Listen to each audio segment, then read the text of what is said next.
Hi friends, இது உங்கள் Jeeva taking channel video. நீங்கள் எதை பற்றி பார்க்க போனால் நம்ம அரசியலில் நம்ம தமிழ்நாடு அரசியல் நிறைய ட்விஸ்ட் அண்ட் பேக்கிங் வந்திருக்கு. நிறைய மாற்றது இப்படி சொல்கிறதுனா ஒரு விஷயம் நம்ம எதிர்பார்க்காத நடக்குது. அதான் நிறைய விஷயம் மாறி இருக்கு, நிறைய விஷயம் நடந்திருக்கு.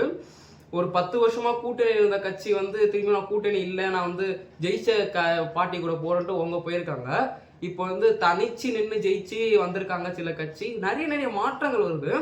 இதுவரைக்கும் எதிர்த்து இருந்த கட்சி போய் ஆதரவு போயிருக்காங்க. இதை பற்றி நம்ம மேலும் டீட்டெயில்ஸ் வாங்க பார்ப்போம். அதுக்கு முன்னாடி சேனல் மறக்காத சப்ஸ்கிரைப் பண்ணிக்கோங்க. ஃபர்ஸ்ட் என்ன பார்க்க போனா காங்கிரஸ் 10 வருஷமா அது 2016 2026 வரைக்கும் அந்த டிஎம்கே கிட்ட கூட்டணி இருக்குது, நம்ம எல்லாருக்கும் தெரியும். இப்போ டிவிகே கூட சேர்ந்துருக்காங்க. அது நம்ம எல்லாருக்கும் பரவாயில்ல பார்க்க முடியுது. அது நம்ம ஷார்ட்ஸ்ல கூட அப்லோட் பண்ணியிருந்தோம். இப்போ இந்த கூட்டணி எப்படி சொல்றதுன்னா சீட் நம்ம விஜய்க்கு 118 சீட்ஸ் வேணும். 108 தான் இருக்கு. அதனால மீதி சீட்ஸ்க்காக கூட்டணி சேர்ந்திருக்காங்க. காங்கிரஸ் கூட கூட்டணி சேர்ந்து 5 சீட் வந்துருச்சு. மீதி சீட் யாருக்கு எடுப்பாங்க நம்ம பார்த்தா விசிகா கிட்ட கேட்டிருக்காங்க, கடிதம் எழுதியிருக்காங்கன்ட்டு ஒரு டாக்ஸ் போச்சு. ஆனா விசிகா என்ன சொல்லியிருக்காங்க, பிரஸ் மீட்லயே சொல்லிட்டாங்க, ஆமா எனக்கு கடிதம் வந்திருக்கு, நாங்க பாக்குறோம், நாங்க கலந்து பேசி நாங்க முடிவு எடுப்போம்னு சொல்லியிருக்காங்க. அது மட்டும் தான் அவங்க சில பாயிண்ட்ஸ்லாம் சொல்லியிருக்காங்க. அது என்னென்ன பாயிண்ட்ஸ் நம்ம பார்த்தோம்னா ஃபர்ஸ்ட் ஃபார் டிவிகேக்கு ஃபர்ஸ்ட் அண்ணன் விஜய்க்கு என்ன பண்ணாங்க, ஃபர்ஸ்ட் சிஎம் அதாவது சிஎம்மோட பாதுகாப்பு தந்தாங்க. அதை தந்துட்டு அதுக்கப்புறம் என்ன பண்ணா அவங்களே விட்ரா பண்ணிட்டாங்க. அது ஏன் எதுக்கு விட்ரா பண்ணாங்க, எதுக்கு தந்தாங்க? ஏன்னா விஜயாக்களை போய் ஒருத்தர் போய் கேட்கல, எனக்கு பாதுகாப்பு கொடுங்கன்ட்டு. உங்களா பாதுகாப்பு தந்தாங்க, ஆனா உங்களா எதுக்கு விட்ரா பண்ணாங்கன்ட்டு ஒரு பெரிய டாக்ஸ் ஒரு பெரிய பாயிண்ட்ஸ் எடுத்து வச்சிருக்காரு. அது மட்டும் இல்ல, ஒரு என்ன சொல்லியிருக்காங்க, ஆர்எஸ்எஸும் பிஜேபியும் விஜயை கண்ட்ரோல் பண்ண பாக்குறாங்க, கைக்குள்ள போட்டுக்க பாக்குறாங்க அப்படின்ட்டு அவர் சொல்லியிருக்காரு. அது அவர் தான் சொல்லியிருக்காரு. அதை பத்தி மேலும் டீட்டெயில்ஸ் தெரியல, அவர் சொல்லியிருக்காரு. அது மட்டும் என்ன சொல்லியிருக்காருன்னா ஒரு ஜனநாயக நாட்டுல ஒரு கவர்னர் பதவி பிரமாணம் பண்ணி வைக்க மாட்டேன், உங்களுக்கு அதிகமான உங்களுக்கு மெஜாரிட்டி சீட்ஸ் வாங்கன்னு சொல்லிட்டு திருப்பி அனுப்புந்து இது ஒரு ஜனநாயக நாடா, இது நம்ம கன்சிடர் பண்ணிக்க முடியாது அப்படின்ட்டு அவருக்கு ஒரு பக்கம் சொல்லியிருக்காரு. ஏன் அவர் சொல்லியிருக்காருன்னா ஒரு ஜனநாயக நாட்டை பொறுத்த வரைக்கும் ஒரு அதிகமான சீட்ஸ் வந்திருக்க அதாவது ஒரு அதிகமான சீட்ஸ் வந்துட்டா உங்களுக்கு எப்படின்னா பதவி பிரமாணம் பண்ணி வைக்கணும். அதான் கவர்னர் வேலை. ஆனா அது செய்யாத கவர்னர் யாரு சொல்ல, ஏன்னா சட்டசபையில கூட்டி தான் விஜய்க்கு அவருக்கு மெஜாரிட்டி இருக்கு, மெஜாரிட்டி ஓட்ஸ் இருக்கு, மெஜாரிட்டி சீட்ஸ் இருக்கு, அவர் அங்க நிரூபிக்கணும். ஆனா அது கூட்டணி இருக்குன்னு சொல்லிட்டு பண்ணியிருக்காரு. ஆனா கவர்னர் என்ன சொல்லியிருக்காரு, நான் பார்க்கணும் அப்படின்னு சொல்லியிருக்காங்க மாதிரி சொல்லியிருக்காங்க. அது மட்டும் போய் பார்த்துருக்காங்க, பார்த்துட்டு இதெல்லாம் சொல்லியிருக்காங்கன்ட்டு அண்ணன் விசிகா சொல்லியிருக்காரு. அது மட்டும் இல்லாத கடிதம் ஒருத்தருக்கும் அமைச்சிருக்கப்படுது.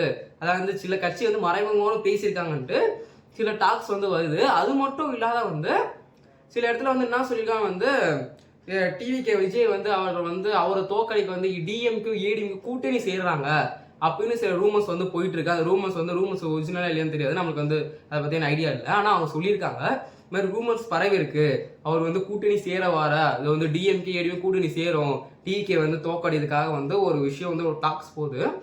அது மட்டும் இல்லாத என்னென்ன சொல்லியிருக்காங்கன்னா விஜய் அவர்கள் டிஎம்கே கூட்டணி சேருவாரா, இல்லை ஏடிஎம் கிட்ட கூட்டணி சேருவாரா, யாருக்கு கூட்டணி சேருவா, ஏன்னா இவங்களே ஒரு மித்தாலஜி இப்போ இவங்களே இதுதான் நடக்க போகுது அப்படின்னு சொல்லிட்டு இவங்களாம் ஒரு மாதிரி நினைச்சிருக்காங்க. ஆனால் அது எந்த மாதிரி உண்மைன்னு தெரியல. இப்போதைக்கு காங்கிரஸ்க்கு கூட்டணி சேர்ந்துட்டாங்க. விசிகா கிட்ட கூட்டணிக்காக எல்லாம் பேசி கடிதம் ஃபோன் கால் எல்லாம் கொடுத்துருக்காங்க. அடுத்து என்ன நடக்க போகுது, ஒரு சில ரூமர்ஸ் என்ன சொன்னாங்க, நாடு என்ன பண்ண போறாங்க தெரியல, கவர்மெண்ட் ஃபார்ம் பண்ண முடியாது, இன்னும் கூட்டணி இன்னும் எந்த கட்சிக்கிட்ட கூட்டணி சேர்ந்துருக்காங்கன்ட்டு ஒருத்தரும் பத்தி பேசுறாங்க.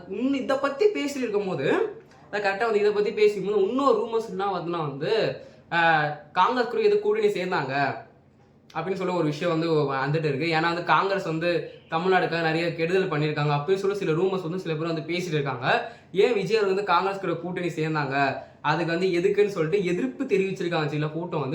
சில கூட்டம் அந்த விஜய் சிஎம் ஆயிடுவாங்க அப்படின்னு சொல்லிட்டு ரொம்ப சந்தோஷத்துல இருக்காங்க.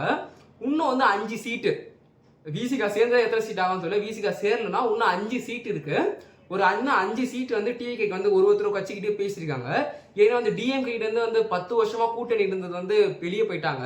அதாவது காங்கிரஸ் 2026 வெளியே போயிட்டாங்க, 2016 இருந்தாங்க. இப்போ என்ன நடக்க போகுது, ஒரு 10 வருஷம் கூட்டணியே வெளியே போயிடுச்சு, டிவிக்கு கூட்டணி சேர்ந்துட்டாங்க. எல்லா கட்சி எல்லா எலெக்ஷனுக்கும் நான் கூட்டணி நான் நிற்பேன் அப்படின்னு சொல்லிட்டு சொல்லியிருக்காங்க. நான் 5 எம்எல்ஏ டிவி கிட்ட வந்து நிற்பாங்கன்னு சொல்லியிருக்காங்க. மீதி 5 எம்எல்ஏ யார்கிட்ட டிவிக்கு வந்து இது பண்ண போறாங்க தெரியல.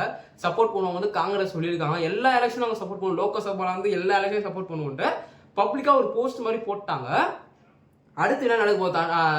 டிஎன்ஏ எலெக்ஷன்ல வந்து நம்மளுக்கு ஒண்ணுமே தெரியல. தமிழ்நாடு எலெக்ஷன் ஒன்று ட்விஸ்ட் அண்ட் பேக் வருது. அடுத்த எக்ஸ்பிளேஷன் நான் உங்களுக்கு தரேன். ஒன்று என்னென்ன அப்டேட் வந்து உங்களுக்கு வந்து ஷேர் பண்றேன். என்ன மறக்காம சப்ஸ்கிரைப் பண்ணிக்கோங்க.